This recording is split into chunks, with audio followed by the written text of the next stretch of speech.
Om Namo Bhagavate Vasudevaya.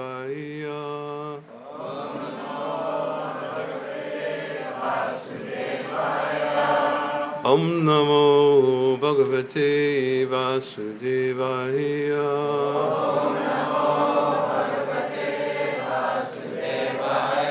Om Namo Bhagavate Vasudevaya.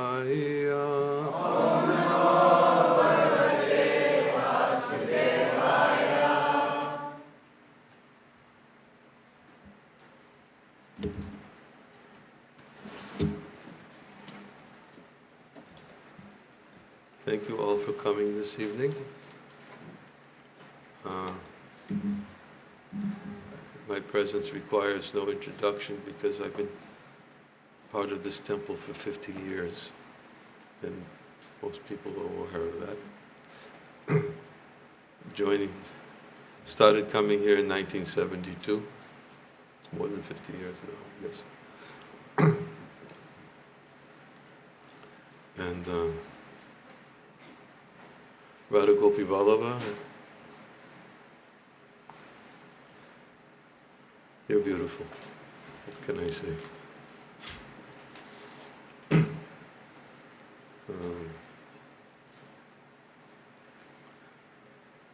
I can never forget the first time I was dancing in front of Radha Gopi Vallabha and actually felt like I was in the spiritual world. It was a very amazing experience. It's in 1973. We had gone out. Here I go, I'm going to stop losing my voice. What can I do? Try sucking on something.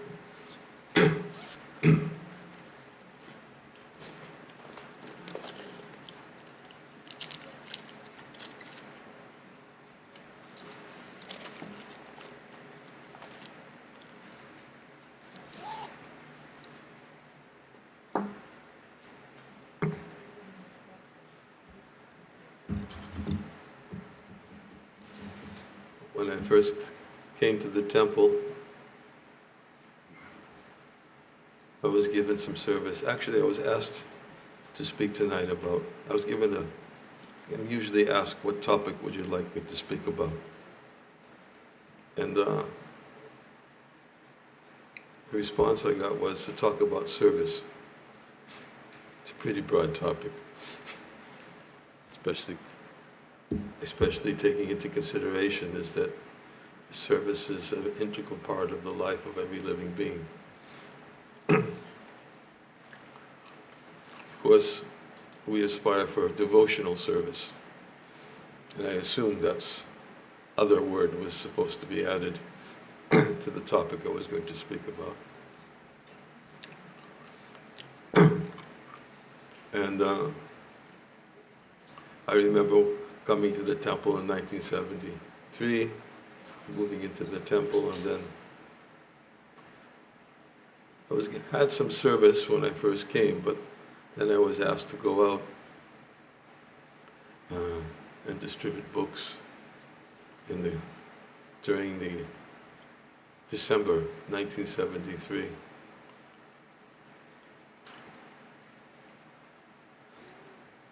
And distributing books was a service that I knew was very dear to Srila Prabhupada.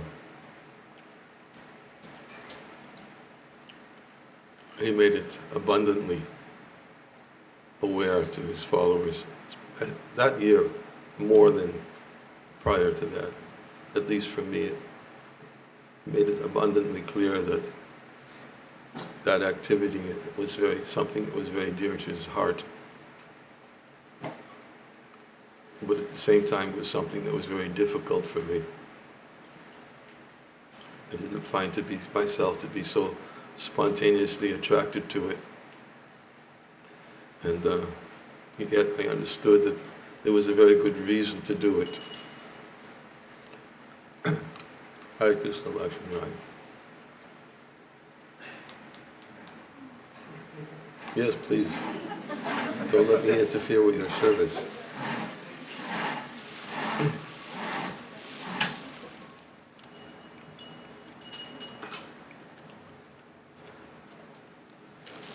And I got my first introduction to what we called back then the marathon. And rising very early in the morning, very attentively, finishing all of our morning affairs, morning program, class, breakfast, and going out and distributing Srila Prabhupada's books all day long until about 9 or 10 o'clock at night, and coming back for some hot milk, taking rest, and doing the same thing the next day. I remember we had these little cans. I don't know if you remember these Muktavanya with the orange labels. Cans said, "Don't waste human life. Give to the Hare Krishna movement."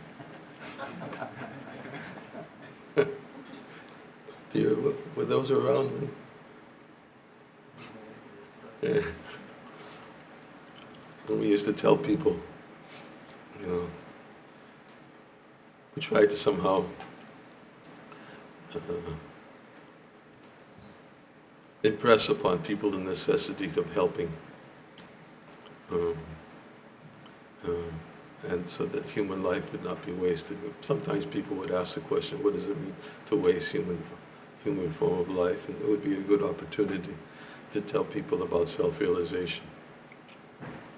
But most times people didn't even bother to look at the label. But it was a service that was difficult, and I remember struggling very hard to do it every day, but I remember that I'll never forget the time when I finally came back to the temple at the end of being out for 4 continuous weeks, doing the same thing every day, dancing in front of Radha Gopi Vallabha, and feeling as if I just had come, it's just introduced to the spiritual world. My first introduction. Of course, Srila Prabhupada used to say that paintings were like windows to the spiritual world. But Radha Gopi Vallabha somehow revealed something very special in service and sacrifice. And in those days, the focus of our service was pleasing Srila Prabhupada, because he had made it so clear that he wanted his books distributed because it was something that was very important for the humanity, so that people would be given the opportunity to come in contact with Krishna and fulfill the order Yari Dekitari Kaha Krishna Upadesh that Prabhupada oftentimes repeated in his lectures, that Lord Chaitanya's instructions was to everyone, given to everyone, all humanity, and that simply to tell everybody about Krishna. Everyone you meet, you tell them about the teachings of Lord Krishna as given in Bhagavad Gita and Srimad Bhagavatam, and this way become spiritual master and deliver everyone in the land. Anyways, that's really not the topic I'm going to speak about, but I was thinking about it when I turned around and saw Radha Gopi Vallabha. They reminded me about how nice it is to surrender to them. And there's something about the willingness to accept bodily inconvenience, mental inconvenience, to voluntarily accept austerities and penances for a higher cause. And there could be no higher cause than to satisfy the Supreme Lord. Sangsidya Haritoshanam. Atak Pumbir Dvija Shrestha Vanashrama Bhavagasha. Svanustatasya Dharmasya Sangsidya Haritoshanam. Means that whatever occupational engagements we are engaged in, they're meant to be ultimately aimed for the satisfaction of the Supreme Lord Hari. That's service. And I wanted to read a verse tonight from the 7th canto of Srimad Bhagavatam about service. It's in the prayers of Prahlad Maharaj.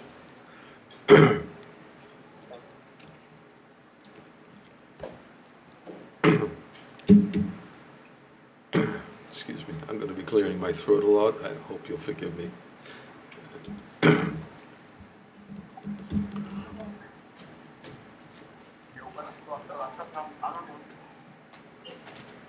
What is that?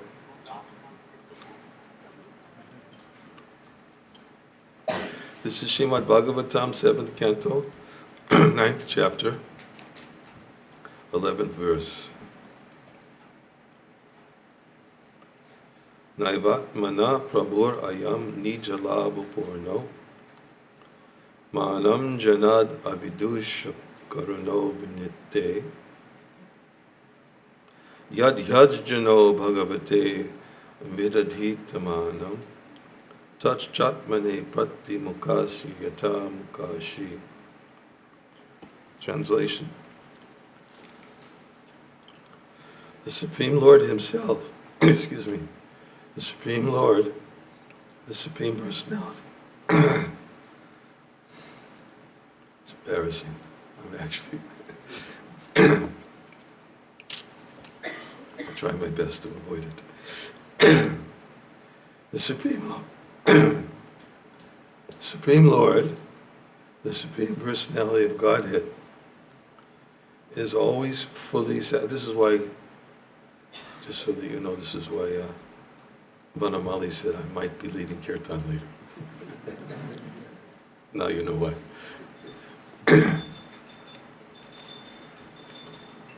It's not serious though.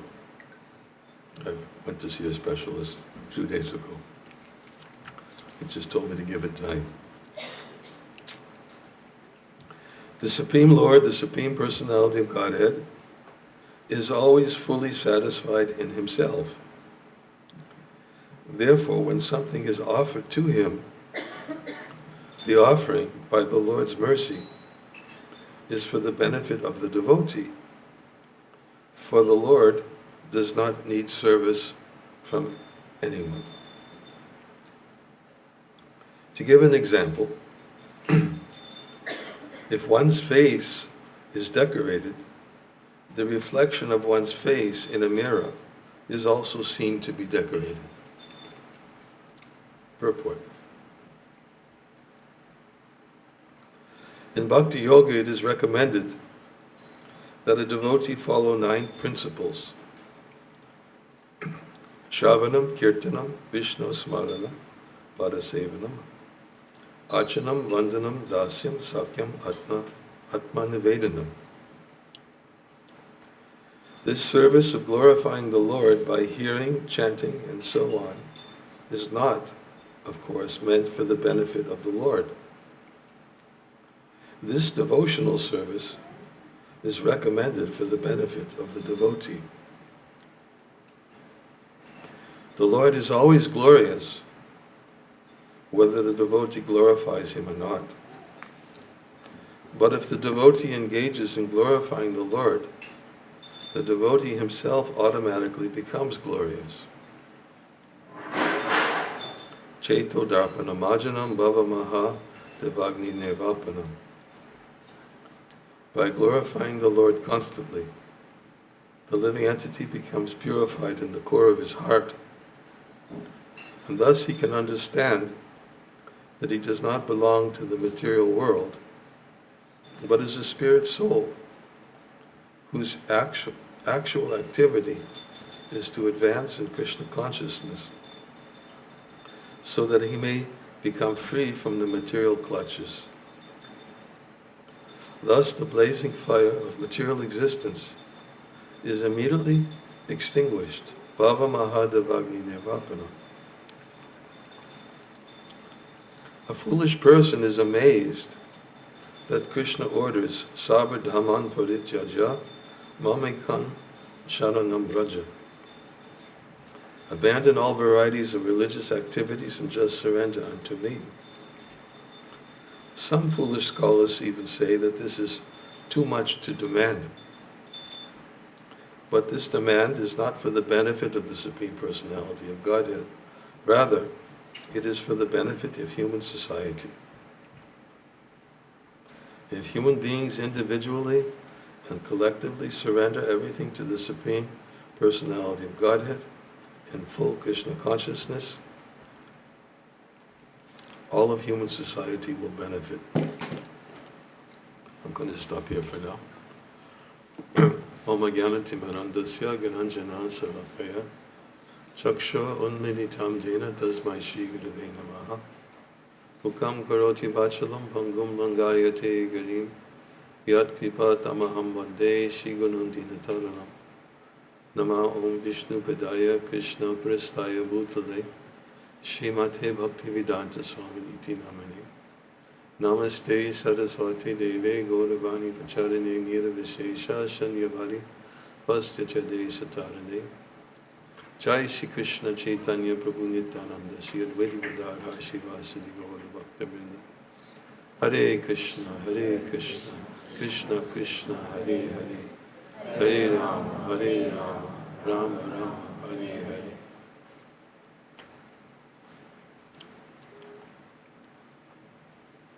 Prahlad Maharaj is speaking this verse, offering his prayers to the Lord Nishingadev. And he's explaining a very important point about service. Krishna doesn't need our service. That may sound like, well, if Krishna doesn't need it, then maybe I should give it to someone who needs it. Sometimes people may foolishly draw such a conclusion. But if they think that way, they forget about something else that Krishna asked for, to surrender everything to me. That's Krishna's instruction. Prabhupada says in the commentary, sometimes foolish scholars, Hare Krishna, sometimes foolish scholars say that Krishna is asking for too much. I can understand giving Krishna a little of my time, understand giving Krishna a little of my wealth, understand Krishna accepting some service, but I have many other important things to do, and I'll give something to him. And Krishna wants everything. Yet the component of that surrender is given in the previous verse. Then when he says, surrender everything to me, the components for surrender is manmana bhava mad bhakto mad yajimam namaskuru. But Krishna says, just think of me, offer your obeisances unto me, worship me, and if you always remember me, then you will come to me. So how to apply surrender everything in relationship to the previous verse where Krishna says to think of me? Krishna also explains elsewhere in Bhagavad Gita, all that you do, all that you eat, all that you offer and give away, as well as all austerities that you perform, you should do them for me.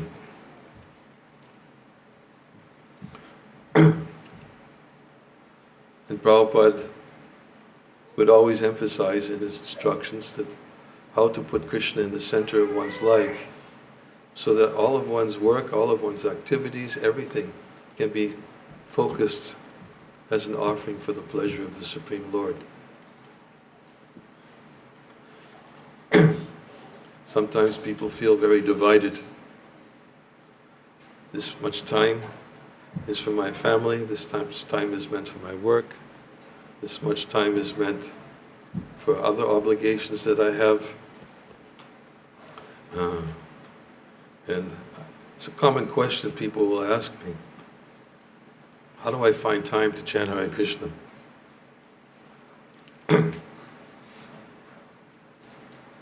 And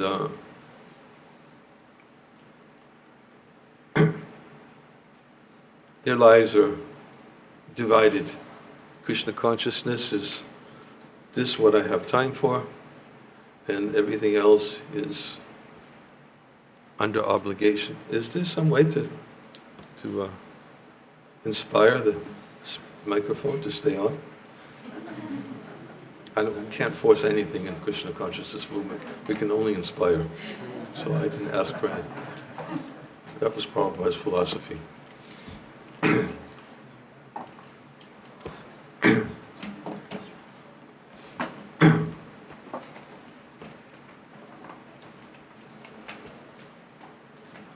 So,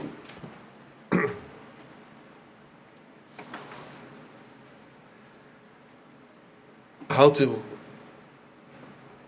work, fulfill other obligations of life, and so many other demands, and at the same time connect that to service to Krishna. Because Krishna wants us to serve Him wholeheartedly within our hearts. He wants us to give everything to Him. And we started off speaking today about one verse that Srila Prabhupada used to quote, Yari de kataya kaha Krishna upadesh, amara gyaya urahayatare desh. That this verse was spoken by Lord Chaitanya. Spoken by Lord Chaitanya to a householder named Kurma the Brahmin. And Kurma the Brahmin, he had a lot of responsibilities in household life. He was thinking that so many demands I have to do. Lord Chaitanya is calling, and I can see that if I give my whole life to Lord Chaitanya, certainly He will accept me and deliver me from the well, that dark well that I somehow seem to have fallen in and have forgotten. What is the goal of life? So he asked Lord Chaitanya, can I leave my family and just come with you? Sounds like a lot of devotees actually thought that way in the 1970s, although they learned the hard way, that it's not something that can be just artificially renounced. One has to execute their duties in family life, but how to do it in such a way that is service to Krishna. So Lord Chaitanya told Kurma the Brahmin when he approached him, said, no, don't come with me. And he gave him the instruction that Yari Dekatari Karha Krishna Upadesh, that if you simply tell everyone that you meet about Krishna, about the teachings of instructions that Krishna has given in Bhagavad Gita, Srimad Bhagavatam, in this way become spiritual master and enlighten everyone that you come in contact with. So if you follow these instructions, you'll find no obstacles in your household or life whatsoever. This was the Lord Chaitanya's instructions, how to remove these obstacles that obstruct us and prevent us from being fully dedicated in service to the Lord. If we try to remove these obstacles ourselves, it looks like the microphone was not inspired. If we try to remove these obstacles ourselves, it's very difficult, but Krishna is someone who knows how to remove the obstacles in the path of the devotee's struggle to please Him and to serve Him. He knows best. And if He sees that a devotee has a sincere desire to serve, what is a sincere desire to serve? Prahlad Maharaj is speaking about this. Prabhupada is speaking about it in the commentary. That if you please Krishna, if you serve Krishna, Krishna doesn't need anything from us. He's already self-sufficient. He's aptakama, atmarama, self-satisfied. He doesn't need anything. But yet he asks for something. Why? He asks for something because we benefit when we offer something to him. And the example Prahlad uses is just like when a woman decorates her face in the mirror, then she has to, no extra effort is required to put ornaments on the reflection. It's done automatically. So in the same way, when we serve Krishna and he's pleased, pleasing Krishna may not be something that's so easily attainable. But pleasing him is accessible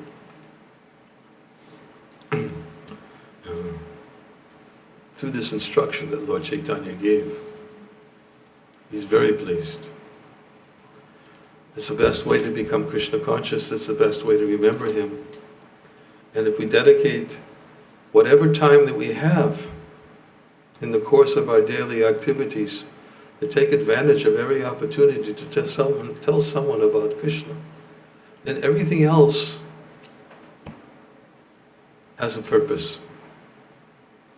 Our maintenance of family members, our work, our other obligations, they all become meaningful because they support what is our goal. Our goal is to please Krishna.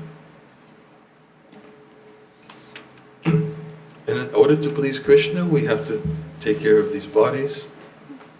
We cannot be neglectful. We were speaking about this last night. We were speaking from the verse in the 11th canto of the Srimad Bhagavatam, Bhakti Pareshanubhava Viraktiya, that devotion, direct experience of Krishna, and detachment from material things, these three things come simultaneously for a person who's actually engaged in taking shelter of Krishna.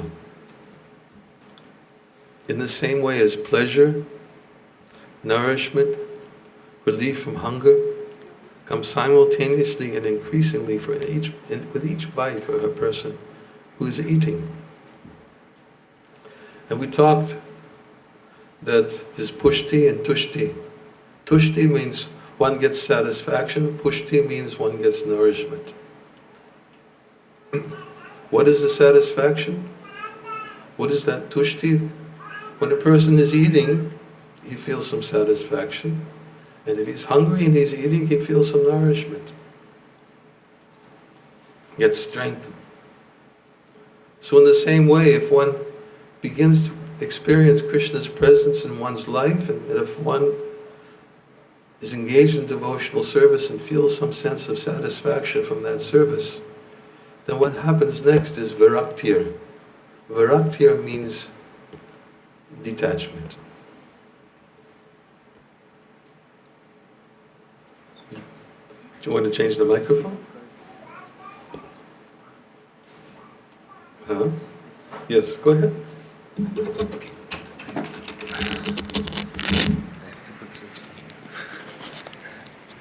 Time will be up in just a few minutes. Been struggling with this for the last half hour.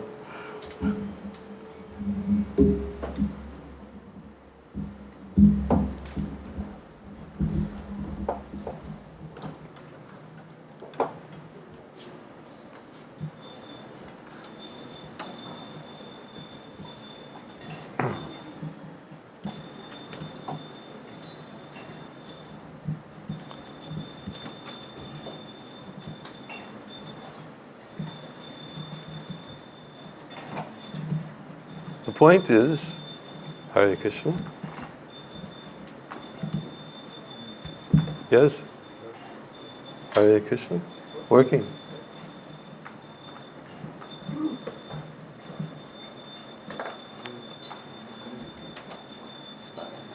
The point is that Krishna is a person.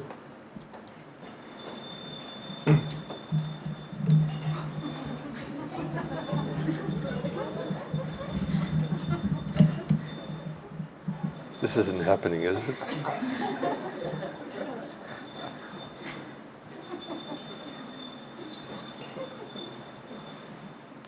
And because he's a person, he wants to reciprocate. That's what it means that Krishna is a person. There's reciprocation. He wants to give something in return. Why? He doesn't need anything from us. So if he doesn't need anything, and yet he's still asking for everything, why? Why? Because he's thinking of our benefit, that we'll benefit when we offer something from him. But how does he want that service rendered? He wants that service rendered in such a way that Patra pushpam palam toyam yomi bhakya prayashati. Krishna says, if you offer me a leaf, a flower, fruit, or water, with love, with devotion, I'm very much inclined to accept. This is the nature of transcendental loving exchange. Krishna wants to accept, but in many places in the Bhagavatam, he says he's not very much inclined to accept from a worldly materialists. He's not interested to accept their offering because there's no love. What he's eager to accept is when there's love, like the story of Sudama Brahman. Krishna was so eager to accept the broken rice that he brought with him. It was given to him by his wife. And what was even more pleasing to Krishna is that Sudama Brahman came to see Krishna with a desire to satisfy the requests of his wife. But the only thing he was thinking about is, I'm going to get a wonderful opportunity to get darshan of Krishna. That's the only thing I'm interested in.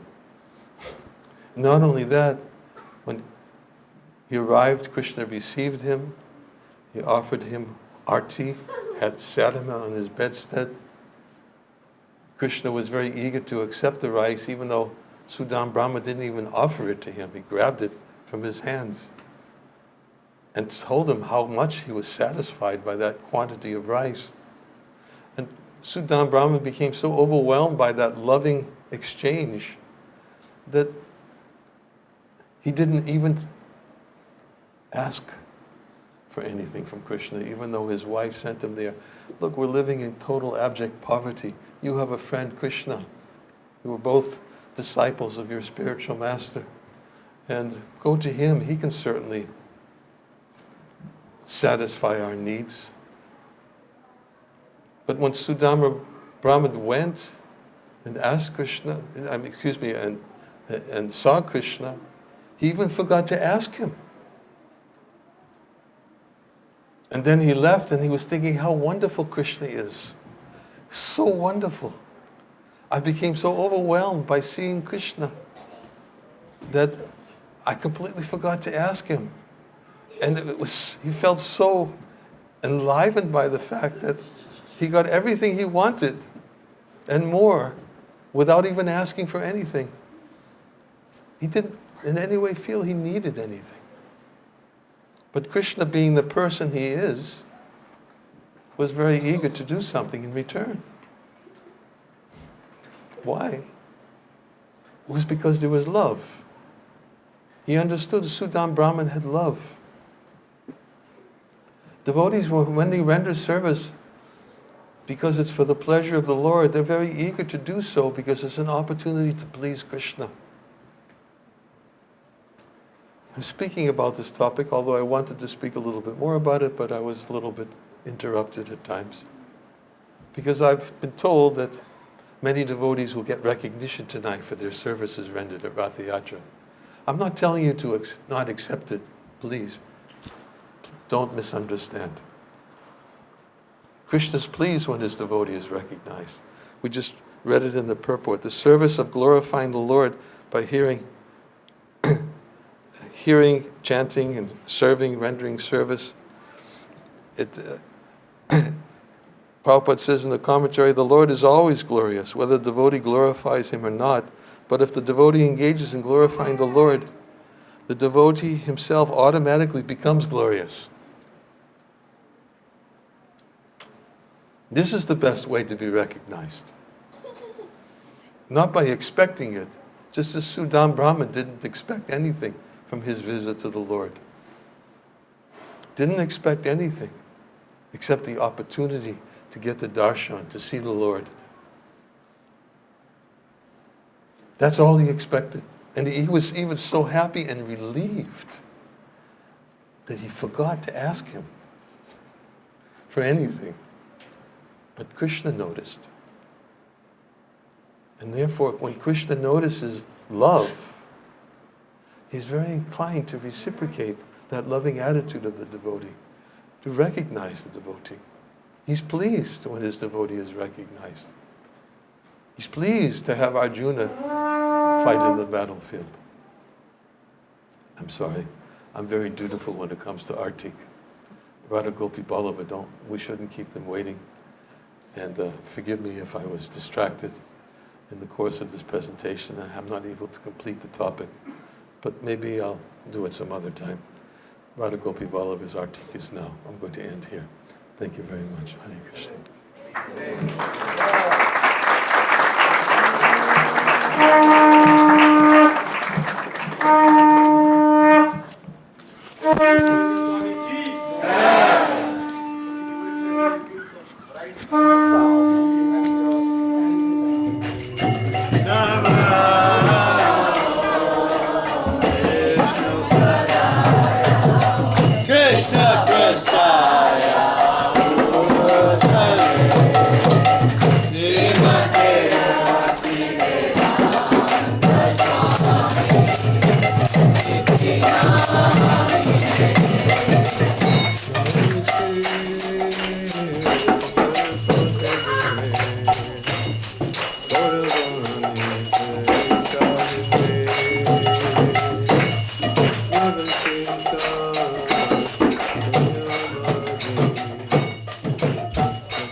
Divine Grace, Sri Bhaktivedanta Swami.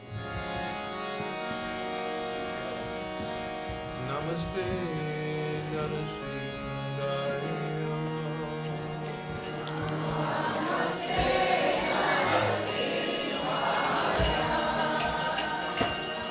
Namaste.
Prabhu Nityananda, Shri Advaita Gadadhara, Srivasadi Gaura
Advaita Bhakta Vrinda ki, Shri Harinam Sankirtan ki,